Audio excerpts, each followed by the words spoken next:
Okay, so look at this. It says the symbol does not exist.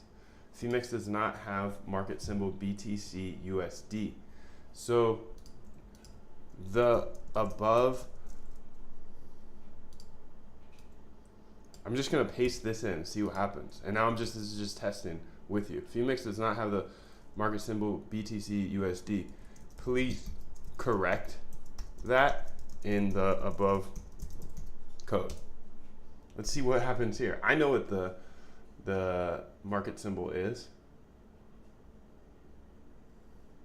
but let's see if OpenAI does.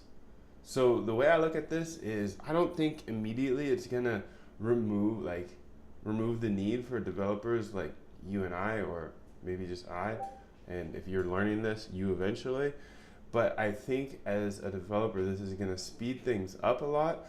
And obviously I'm just showing you the front end right now, which is ChatGPT3, but you can use the OpenAI APIs in order to try a bunch of different stuff. Let's see if it has the USDT, because that's essentially what it said. It says, hey, I'm changing to USD to USDT. Let's see if that works. Okay, there we go. So this is BTC USDT. Current price is this. The SMA 20 is this.